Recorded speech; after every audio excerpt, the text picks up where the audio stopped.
Susan Cummings. I'm executive producer for Super Nintendo World here at Epic Universe.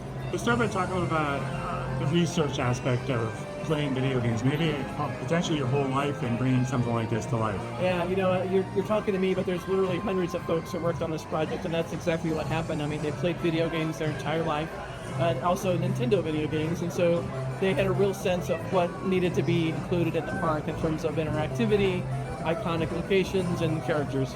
When it comes to your personal background, do you have favorite Nintendo memories and games growing up? Well, it's funny, the team makes fun of me, but because 8-bit, all the hidden 8-bits that are in the park are exactly what I grew up with. That was my first introduction to Mario, so that's absolutely my favorite. So, in general, it seems like theme parks, including the theme parks you guys build, are getting more and more interactive. Yeah. You talk about interactivity almost like on steroids when it comes to this place. Yeah, for sure. So I'm wearing my power-up band.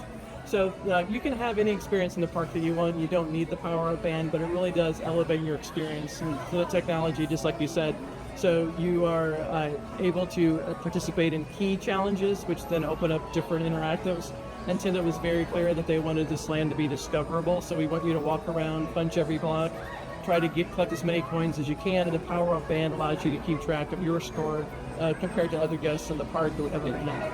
And then even in addition to that, we have the technology in Mario Kart, Bowser's Challenge. There's a wider field of view on our goggles than we have in other parks right now, but then that overlay of projection mapping over augmented reality, over these immersive show sets that we have, it just kind of brings the attraction to a new level.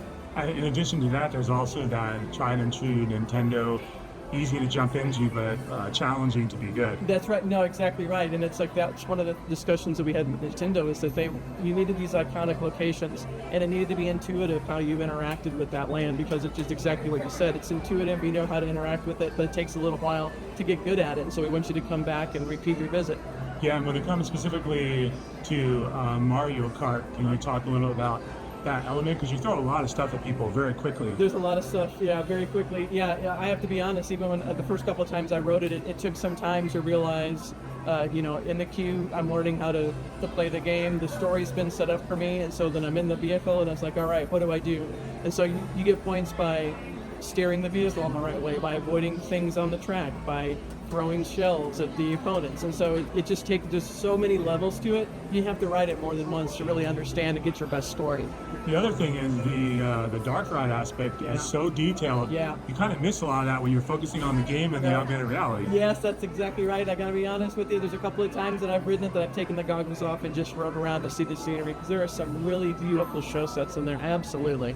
When it comes to the other unique element of this park, it is Donkey Kong Country. Yep. Very, very classic video game. Yep. What was it like from a technology standpoint to go off the carts, go off the rails? Yeah. So, the thing that I love about Minecart Madness and Donkey Kong Country is that it is kind of a traditional roller coaster, but with that added technology of the way the ride goes around the track. I won't give too much away, but if you're in the plaza and you see that ride, you see what's happening. It is really a game changer, but it is still somehow a traditional roller coaster. And so that technology was really, all hats off to our engineers who figured it out. The way that this is on the track is a little different than other ride systems, and it caused some concerns that we had to address, but it all worked out, and I think it's a super fun ride. When it comes to video games, they're always coming out with sequels, they're always updating capabilities. When it comes to a park like this, has it been designed that it can grow over time? Yeah, so there are certainly some things that can grow over time, and there are things that will, as the models for certain things change and we want to update, that's certainly been taken into consideration. We're trying to be able to upgrade as quickly as we can. Technology changes all the time, and that's a fundamental part of this park. So we want to make sure that we can do that. But, some things are going to be quicker changes than others, but we are always listening to our guests. We're always keeping our eye out for the technology and making sure we can make those changes as quickly as possible.